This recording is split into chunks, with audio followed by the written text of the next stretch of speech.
C'est un running gag, ça. On lance? Pas trop loin? Oh, Litote. Vous voulez dire quoi pour l'intro? Je sais pas, comment on va?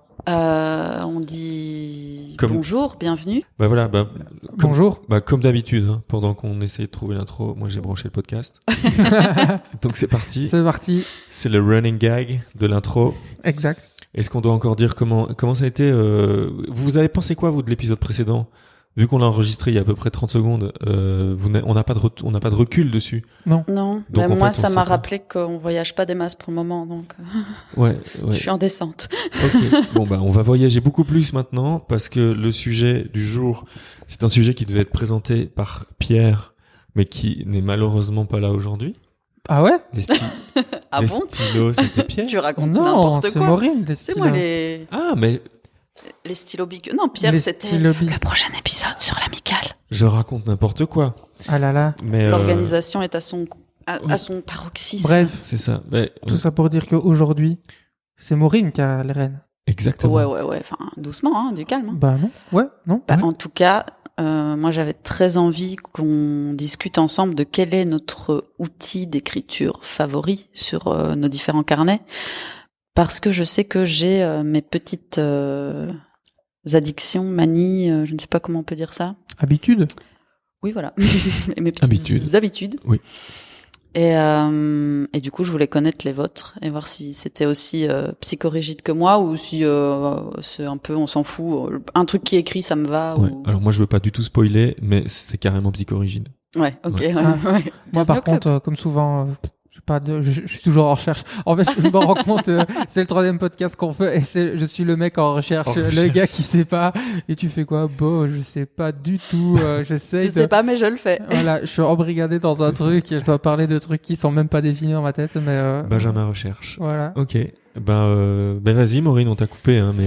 Non, du tout. Non, je voulais vous entendre. Alors, est-ce que je fais bon. Bah, dis-nous déjà, c'est quoi ton habitude? Alors déjà, de ce qui s'est passé dans le podcast précédent et que tout le monde fait de manière très courante, c'est que le stylo bille, on appelle ça le bic. Ah oui. Et oui. Et j'ai trouvé sur Internet, ça porte un nom, cette façon de faire. Tu veux dire de donner un nom de marque à un objet? Exact. Ouais. Et c'est une antonomase. Voilà. Vous irez vous Wow. coucher. Fantastique. Avec un mode vocabulaire en plus. Antonomase. Antonomase, exactement. Dans Amour Papier, on apprend des trucs. Ah ouais, on a bien fait de venir. Antonomase. Ok. Donc c'est par exemple, c'est pour ça qu'on dit file-moi un Scotex ou file-moi un Kleenex Ou du sopalin. ou du sopalin. Ou alors Passe-moi C'est quoi le nom? c'est un essuie-tout. essuie-tout. Essuie-tout. Ok, Ouais. d'accord. Ou alors un Tipex. Ouais. du Tipex. Ou alors il y a encore du lait dans le frigidaire. Frigidaire, c'est une marque. C'est vrai? Ouais. Et on a vraiment bien fait de venir. Ouais. Et c'est pour plein de trucs, quoi. C'est Je sais que dans les matériaux de construction, il y a beaucoup ça. Ou du coup, tu vois, un Velux pour les fenêtres de toit. Ouais. Tu vois, ou genre les matériaux un peu spécifiques où ils sont devenus tellement spécialisés que on se réfère qu'à une marque, quoi. c'est ça. Voilà, l'acier Corten, par exemple. Ah ouais. Corten, c'est une marque. C'est de D'accord. l'acier autopatinable. Mais là, on patine Ouais, là- en dehors Ouais, là, on est complètement à côté. en dehors des plates-bandes de la papeterie. Tout à fait. Ouais. Le scotch, Ouais. Ah bah oui, du scotch. C'est de la marque, Scotch. du papier collant. Ouais. Ah, mais c'est une antonomase. Voilà. Eh ben, merci. Oui. Genre, je suis Mais hyper, écoutez, de rien, je ça me suis fait plaisir. hyper content. Ça me fait plaisir. Ok. Du Et- coup, donc, moi, mon premier outil d'écriture, je ne suis pas assez près du micro, veuillez m'excuser. Donc, le stylo bille de la marque Bic, qui est nommé chez eux Cristal. Alors, peut-être de par sa forme, j'imagine. En tout cas, c'est le Bic standard de base, donc avec un corps transparent et un petit capuchon. Dans toute la liste de la psychorigidité, il y a que je ne peux pas écrire avec autre chose que de l'encre noire. Vraiment, si on me file un bic bleu, j'en suis malade. Ok. Donc voilà, encre noire. Sur les détails techniques, 1 mm, encre visqueuse pour faire le Attends, téléachat. 1 millimètre, c'est pas plutôt un micron? 1 mm 1 millimètre? Ah, mais non, mais c'est la taille de la taille de la bille, ou de la pointe. Ouais, tout à fait. Attends, la taille de la bille? Je crois que c'est la taille de la pointe, tu vois. Quand ils disent quand ils donnent une information en millimètres. Et Ok. vous savez qui va pouvoir trouver cette information? Inspecteur Litot. Pendant ce temps-là, pendant que l'inspecteur Litot fait ses recherches, moi je continue sur les caractéristiques, donc on verra ce que ça veut dire 1 millimètre. J'ai trouvé ça sur le site, j'ai pas cherché plus loin. De l'encre visqueuse, ce qui est cool, je trouve, c'est qu'il est vraiment hyper léger. Il a une bonne prise en main. Sur le site, j'ai vu aussi qu'il a une autonomie de 3 km.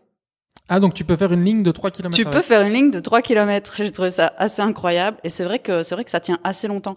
Et il y a, bon, le petit bémol peut-être, c'est ce capuchon là qui a moyen de perdre. Sauf que, bon, s'il y a plus le capuchon, ça continue d'écrire très bien. Tout à fait. Donc à la limite, on s'en cale. C'est peut-être juste pour éviter de tacher la trousse, le pantalon. Et le principe de Bic et de la majorité des choses qu'ils font, c'est que c'est des stylos jetables, c'est ça?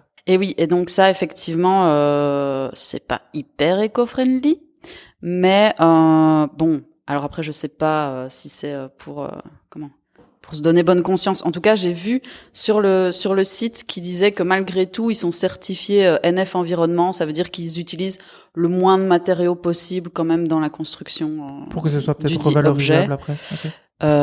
Bon, ça n'en reste pas moins un objet jetable, malheureusement. Par contre, c'est made in France, donc ça traverse pas des océans non plus pour arriver ici.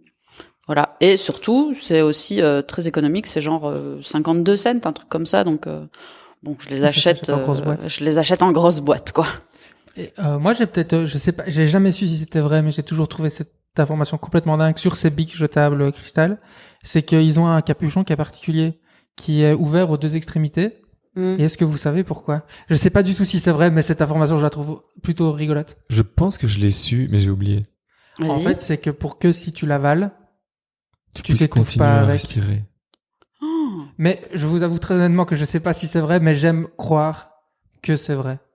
Voilà. Ok. Mais c'est Petite fou. info, Ah ouais, c'est fou. fou. C'est fou et en même temps ça m'angoisse un peu. Mais oui, c'est ce que je me disais avec les capuchons comme ça détachables. Bon, je ne fréquente pas d'enfants, mais j'imagine que c'est dangereux pour eux peut-être. Et du coup, ce qui veut donner aussi la puce à l'oreille sur le fait que ce soit possiblement vrai, c'est que l'objectif d'un capuchon, c'est de protéger la mine de l'air, je suppose, pour ne pas qu'elle sèche. C'est ça.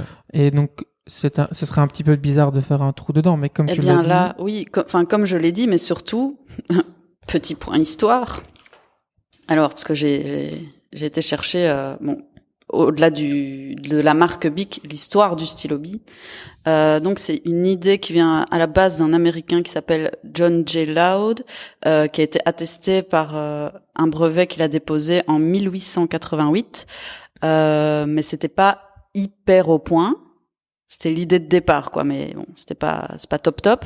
En 1919, un certain monsieur Pasquis, je ne sais pas comment ça se prononce, gagne un prix au concours Lépine avec l'invention du stylo Bic. Donc là, il redépose le brevet. Le seul problème, c'est que c'est pas encore au point non plus pour permettre une commercialisation.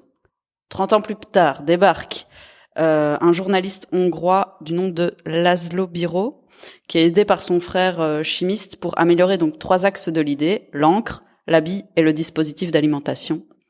Ce qui donne le stylo Bic qu'on connaît aujourd'hui. Et du coup, le Bic, au départ, ça s'appelait un birome. Voilà, encore un mot en plus pour votre vocabulaire. un birome. Pourquoi Je vous en birome? prie. Parce que leur nom de famille, c'est Biro, Ah ouais, ok. aux frères, D'accord. Ok. aux frères hongrois. Mais donc c'est vraiment de développeurs. là que vient le Bic Ouais. ou non? Enfin, oui, Et mais donc je veux Bic dire- a commercialisé le birome, en fait, c'est ça? Non, alors là il manque des notes, mais bon, voilà, vous irez voir la page Wikipédia complète du stylo Bic qui est super intéressante. Il y a plein d'anecdotes trop folles dessus. Et du coup non, après ça a été encore le brevet a été racheté par des fabricants à partir des années vers 45, un truc comme ça. Et donc là, il y a le baron Biche voilà, Ok. Biche quelque chose et c'est là que le nom Bic dont le Ok. nom Bic vient vraiment mais l'objet, le stylo Bic s'appelait Birome. Ok. Et puis Bic c'est le baron Biche machin brol. Ok. Voilà.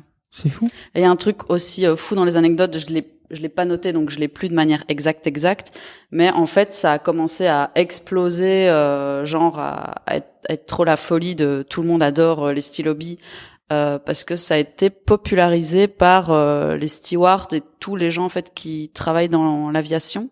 Ok. Parce que avant c'était le stylo plume et du coup ça souffre des changements de pression avec l'altitude et tout, tandis que là avec justement le système, la bille, le dispositif d'alimentation, tu peux sans problème continuer d'écrire dans les airs sans te prendre un jet d'encre. Voilà. Génial. Oh, c'est super, on en a appris des choses. Ouais, et vraiment je vous conseille chaudement la page Wikipédia du Stylobi. Eh ben, elle sera de toute façon en lien dans la description.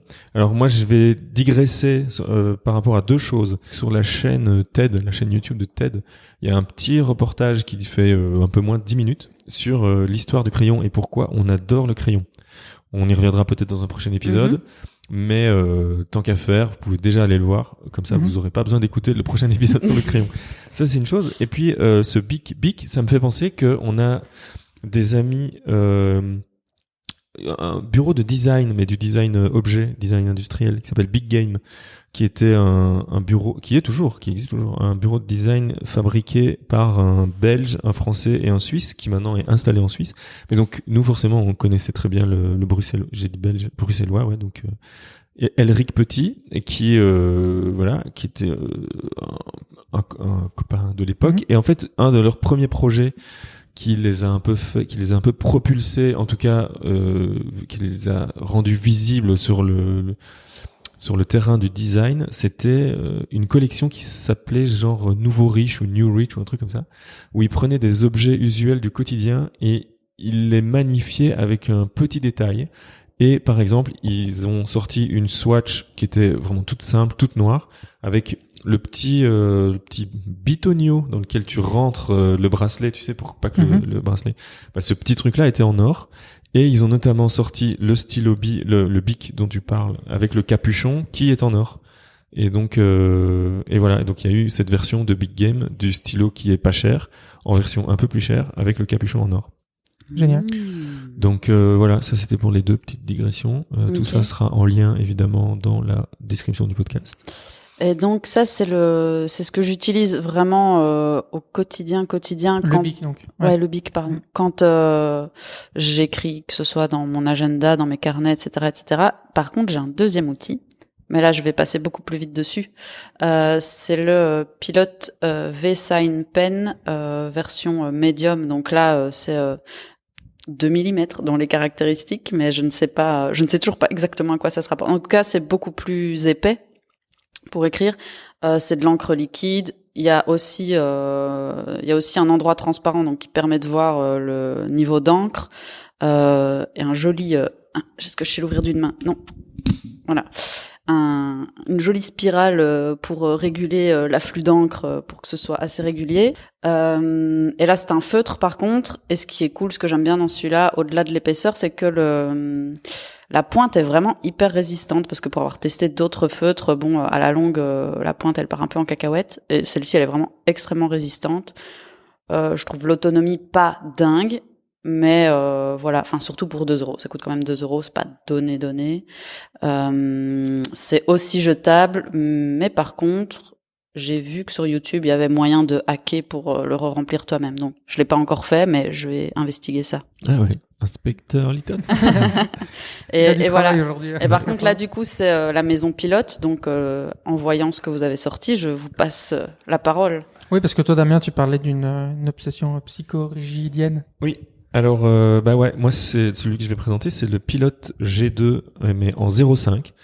Parce que je sais qu'il existe en 0.7, donc c'est trop épais pour moi. Et il existe aussi en 0.38. Et là, par contre, c'est trop fin.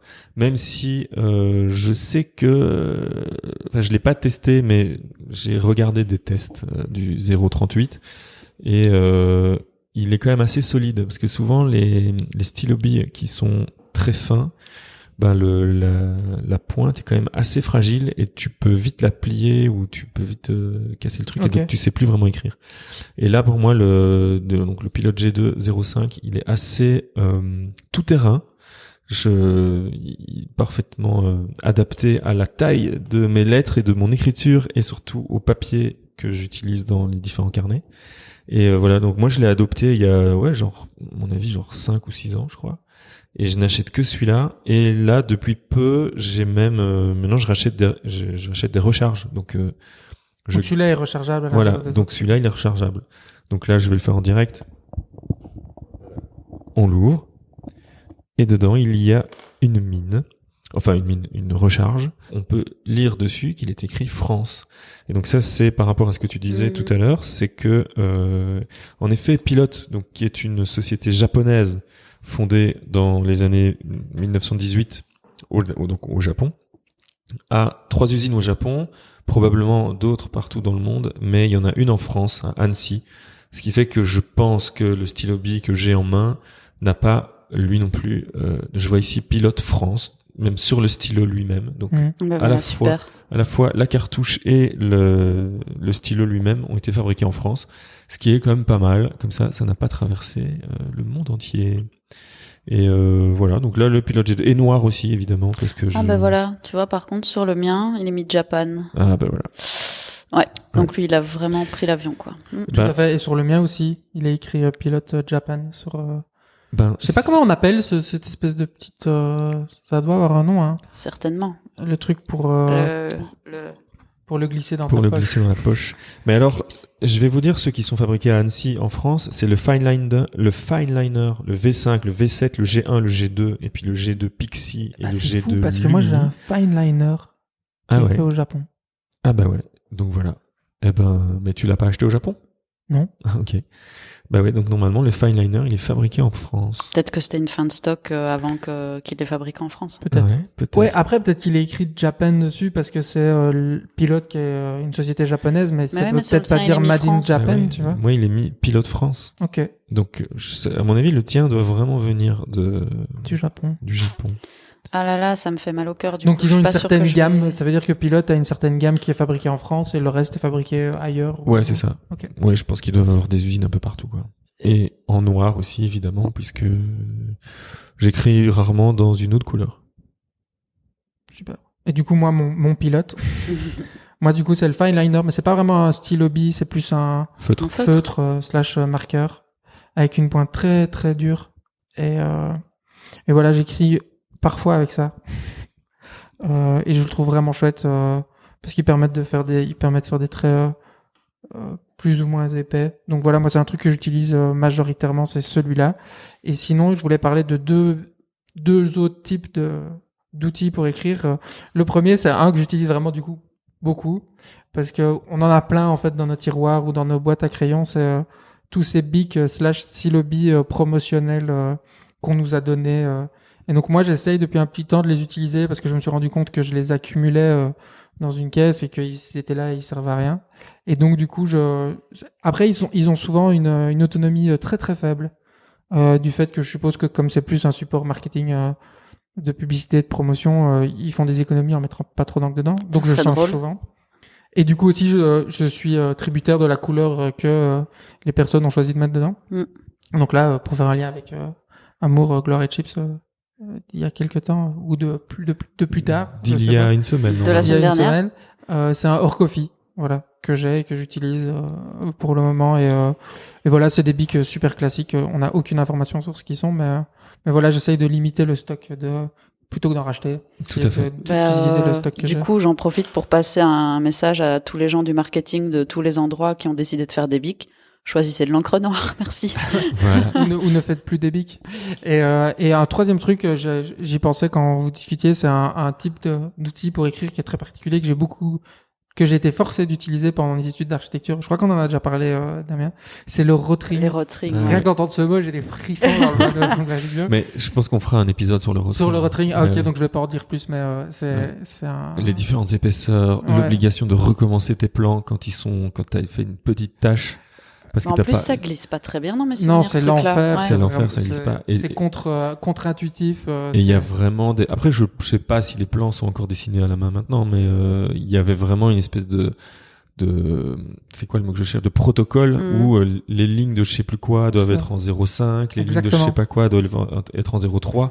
Et donc, tu dois vraiment suivre rigoureusement ce Mhm. protocole. Parce que Sinon, c'était un vocabulaire Ouais. pour les plans d'archi. Quand une ligne était de cette épaisseur-là, ça voulait dire qu'elle représentait ce type d'éléments d'architecture et tout Ouais. ça. Et j'imagine que c'est pas donné non plus. Et c'est pas donné voilà. de 1, et c'est ultra fragile. Ah mais, oui, mais ultra fragile. en Et, parlant de pas donner, je sais plus si vous avez évoqué les prix de vos outils à vous. bah moi Vaguement. les big marketing c'est gratuit et le Pilot Fineliner je pense qu'on est autour de 1 euro. Ouais. 1 euro, 1,50 € je pense. Mais le truc c'est que je sais pas le prix à l'unité parce que Ouais, Comme- t'achètes en boîte, quoi. ça s'achète en boîte, ouais. Donc je sais pas exactement. Et ça se trouve, je pense que tous les bigs dont on a parlé, ça se trouve à peu près partout, je pense, dans Mm. toutes les Oui, les papeteries, miens, en tout cas, oui. ou sur tous les sites internet qui vendent un peu tout ça. Je pense que c'est Mm, mm. super accessible, quoi. et sinon, moi, les recharges, en fait, de mon pilote G2, c'est à peu près 18 € pour 12 recharges. Ok. Donc voilà, c'est un peu plus d'1 euro la recharge, et le stylo en lui-même, à mon avis, a dû coûter un truc comme peut-être 2 € Mhm. à l'époque. Donc Ok, ok. voilà. Ça, c'est les trucs qu'on utilise majoritairement pour écrire dans nos carnets, dans nos agendas et tout ça. Absolument. C'est un peu le petit big stylo B marqueur tout-terrain, qu'on a ouais. dans notre petite poche ou dans notre sac à dos, ouais, qu'on utilise à peu près. À peu près. Enfin, moi, en tout cas, ceux que j'ai décrits, c'était ceux-là. C'est Ouais, ça. pareil. Super. Bah, merci beaucoup pour toutes tes recherches, Maureen, parce que tu as vraiment été très loin dans l'historique du BIC et du stylo B. Merci de nous avoir écoutés. Envoyez-nous soit une photo, soit un petit message pour vous, vos stylos B préférés. Ça nous intéresse aussi de voir un peu ce Oui, que parce vous, que moi, je suis toujours en recherche, donc enfin, vous Voilà. avez des super tips. Pour donc je- Benjamin, donc vous vous adressez le message à Benjamin, donc son adresse c'est benjamin@amour.am et vous lui envoyez toutes vos recommandations de stylo B. Donc merci de nous avoir écoutés encore cette fois-ci. N'hésitez pas à nous suivre partout, à mettre des étoiles, et puis sur le Patreon, c'est pas impossible qu'il y ait un des packs qui vous permettent de recevoir les stylos dont on a parlé aujourd'hui. Merci Benjamin, merci Maureen, Merci Damien. et on se retrouve dans 15 jours. Dans 15 jours. Super. Exact. Bisous. Bisous, salut.